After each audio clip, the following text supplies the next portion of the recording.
Well, Peter, welcome to the program, and it's lovely to catch up with you. Now, I suppose the state of play in the markets at the moment, how are things going? Yeah, I suppose the cattle markets or the autumn sales in full swing at the moment. Probably prices back on last year, probably back probably $100 plus up to $200 on some sales.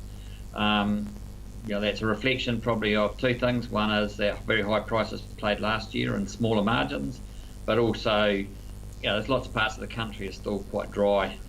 While most of the country's green, there's certainly no surplus of feed around. So probably a combination of factors. Farmers still finishing cattle from last year and not the feed around. So we have seen it market improve a little bit in the last week to 10 days, just with a bit more rain around. But probably not quite as buoyant as we have seen it this time last year. But still, still overall pretty strong market. And the international markets are strong, so the outlook is still pretty good for cattle. I know there were sheep. There was quite a big sale at Stortford Lodge this week, and are farmers sort of now that winter's feels like it's coming closer and closer?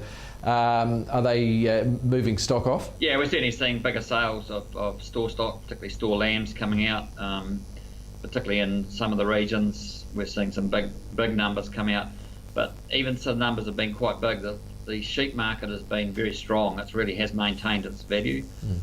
We did see a slight drop there for a couple of weeks, sort of through the early part of March when it was very dry, but that seems to have now largely been recovered. Big numbers coming out. I think there's 20,000 plus lambs at Feilding again today.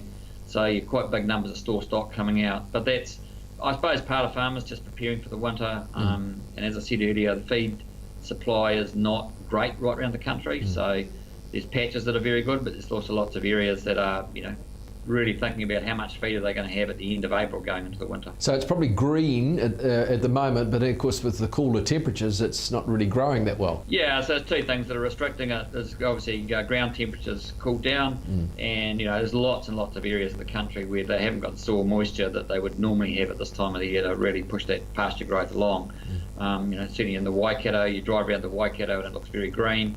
But when you look closely, there's not the abundance of feed there that you would expect at this time of the year. Is that going to cause problems later on in the winter? Well, I suppose the next few weeks will be telling. If we continue to get some good rain and the ground temperatures stay reasonable and we don't get too much cold weather, then hopefully, we will get a reasonable autumn growth, which will set farmers up better for the winter. But there's parts of the country I suspect that farmers are being very cautious about just how much stock they want to take through the winter at this stage. I suppose the wait and see game just at the moment, to be honest. The other old hoary one, of course, is Brexit, which has been delayed another 6 months now. Does that affect things in the sense of, the future, now? Does it affect things at the moment, or is it sort of just keep on going until some decision is made? Yeah, I suppose it's in the back of people's minds, particularly the exporters' minds, and particularly where export channels are going into the UK, but into Europe in general. But until decisions are made, until we actually get some real hard facts out of it, it's difficult to say exactly what impact that will have on New Zealand. The big thing, I suppose, at the moment is just the uncertainty. When is that decision going to be made? When will the UK, or I suppose even if the UK do exit, is that going to happen? So it continues to be an uncertainty. I don't believe it's having an impact on markets at the farm gate at the moment, but who knows what the final decision will be, or the final sort of makeup of what they decide to do is probably the important thing. Now we're getting closer and closer to Bidr, your new auction website. Just remind us about that. Yeah, so Bidr is the new online trading platform, open to all agencies that want to become registered agencies on it. A new business, a new invention by PGG Wrightson's. We've had a number of trial sales which have gone exceptionally well. Sort of looking at a full launch at National Fieldays.